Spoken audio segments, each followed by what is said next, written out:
Hello and welcome to Speak Up with Morella on Mental Wellness TV. Today, we are going to talk about a topic that is absolutely essential to our mental and emotional well-being. When do we ask for help for mental exhaustion? And how can we deal with it using practical solutions and strategies for better mental wellness? Mental exhaustion, or what we often refer to as burnout, is not just about being tired. It is a chronic state of emotional, cognitive, and physical fatigue that stems from prolonged stress, overwhelming demands, and a sense of helplessness or lack of control. We can experience it due to work, caregiving, relationships, chronic illness, or even long-term exposure to uncertainty and emotional strain. We are living in a time when burnout has become more than a personal issue. It is a public health concern. According to a 2022 Gallup survey, 76% of employees report feeling burned out at least sometimes, while 28% say they feel burned out very often or always. The World Health Organization now officially recognizes burnout as an occupational phenomenon, describing it as a syndrome resulting from chronic workplace stress that has not been successfully managed. But burnout is not limited to the workplace.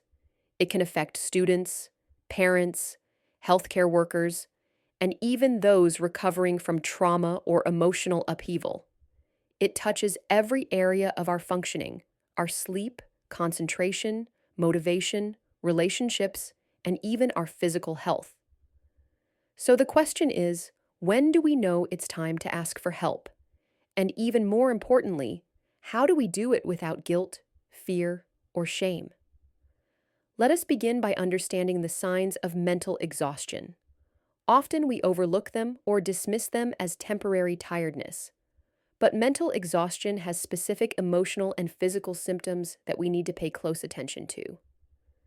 Emotionally, we might feel a persistent sense of detachment, apathy, irritability, or hopelessness. Tasks that once felt manageable begin to feel insurmountable. We may lose interest in things we once enjoyed, withdraw from social connections, or find ourselves overwhelmed by even the smallest decisions. Cognitively, we may experience brain fog, difficulty focusing, forgetfulness, or impaired decision-making.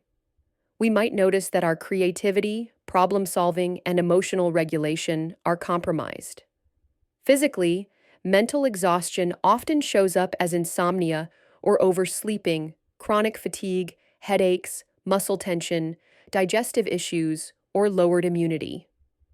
Our bodies are speaking the language of stress, and they are often asking for our attention long before our minds realize what is happening. When we notice these patterns becoming persistent, lasting for weeks or even months, it is time to consider that we may be dealing with burnout. And it is precisely at this point that asking for help becomes not only valid, but necessary.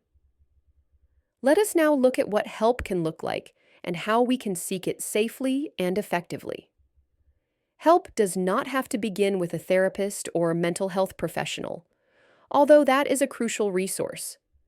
It can start with acknowledging our own suffering. By saying to ourselves, "I am not okay right now," we take the first step toward healing. Denial often prolongs suffering. Honesty opens the door to change.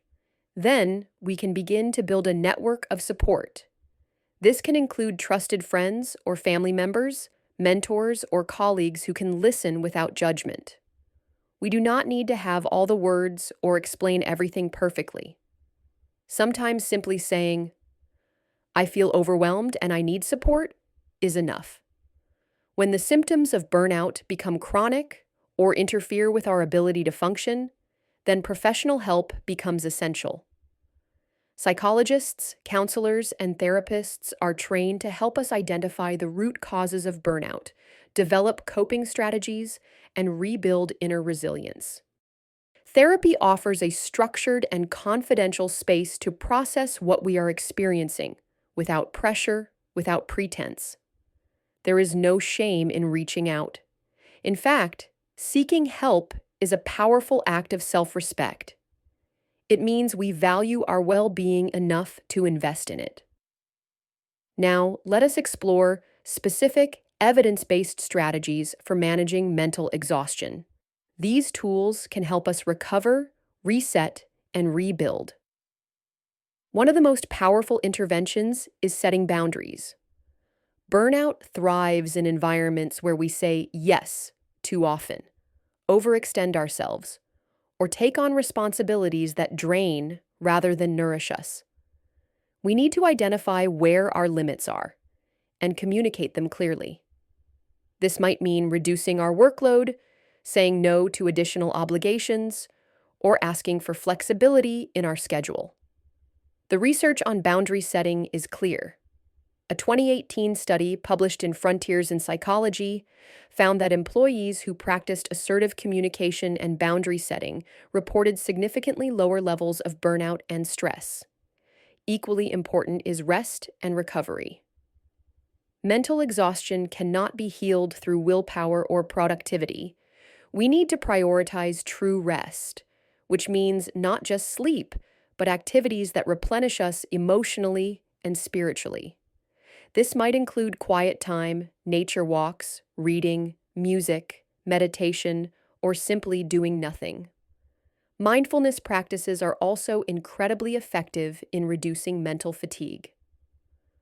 According to a meta-analysis in JAMA Internal Medicine, mindfulness-based interventions significantly reduce symptoms of stress and burnout.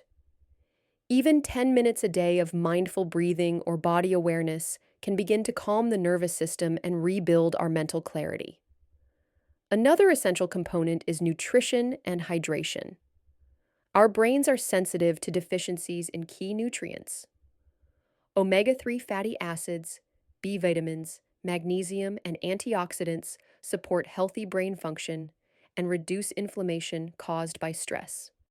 Dehydration alone can impair cognitive performance and increase feelings of fatigue. Movement and physical activity, even gentle stretching or walking, improve mood, increase energy, and support sleep. The endorphins released during exercise are natural stress relievers. We do not need to go to the gym to benefit. What matters is consistency and connection with our body. Let us also emphasize the power of structure and routine. When we feel overwhelmed, even simple tasks can become daunting. Creating a gentle daily rhythm can help us feel more grounded. This might include consistent wake and sleep times, regular meals, intentional breaks, and realistic goals. Now, let us turn to the role of self-compassion and emotional support. When we are burned out, our inner critic often becomes louder. We may tell ourselves, "I should be stronger," or "I'm failing." But what we need in these moments is kindness, not judgment. Research by Dr. Kristen Neff has shown that self-compassion is strongly associated with lower levels of anxiety, depression, and burnout. It helps us move from self-blame to self-care. If we notice we are speaking to ourselves in harsh or critical ways, we can pause and ask, "What would I say to a dear friend who was feeling like this?" Then offer that same compassion to ourselves. Another strategy is to reconnect with meaning. Mental exhaustion often disconnects us from our sense of purpose. We begin to feel like we are just going through the motions. Taking time to reflect on what truly matters to us, our values, our longings, our inner calling, can help reignite our motivation. Journaling can be an effective tool here. Writing about what we're experiencing, what we're grateful for, and what we hope for, even just a few lines a day, can begin to shift our perspective and restore a sense of agency. We must also recognize when systemic or environmental change is needed. Sometimes burnout is not just an individual issue. It is the result of toxic environments. If our job, relationship, or lifestyle is chronically depleting us, we may need to consider deeper changes. That might include shifting roles, taking a sabbatical, ending toxic dynamics, or reassessing our goals. These decisions are never easy, but they are sometimes necessary for healing. In all of this, let us remember, we are not alone. Many people are walking the same path, struggling silently, showing up despite the fatigue, hoping for relief. And when we choose to ask for help, we give others permission to do the same. Mental wellness is not about being perfect. It is about being honest, responsive, and committed to caring for ourselves with the same dedication we often reserve for others. Let us be clear. Asking for help is not a weakness. It is a skill. It is a strength. It is one of the most important investments we can make in our health, our relationships, and our future. Let us take time each day to check in with ourselves, to ask, how am I really? And to listen to the answer, not with fear or shame, but with tenderness and the willingness to respond.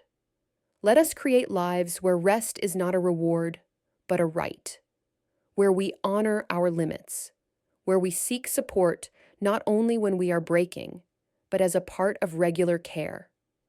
Let us commit to mental well-being as an ongoing practice, not a destination, because we deserve to feel whole and we deserve to be well. Here concludes our presentation for today. We warmly invite you to share with us the topics that matter to you most. Your voices shape our future episodes, and we promise to respond to the concerns you bring forth with care and attention. Stay with us each day for a new dose of strength, joy, and inner balance.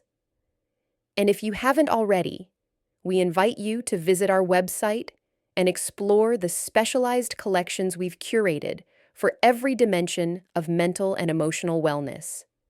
Stay with us each day for a new dose of strength, joy, and inner balance. Until next time, we invite you to take care of one another, but first and foremost, to take care of yourselves. Be well.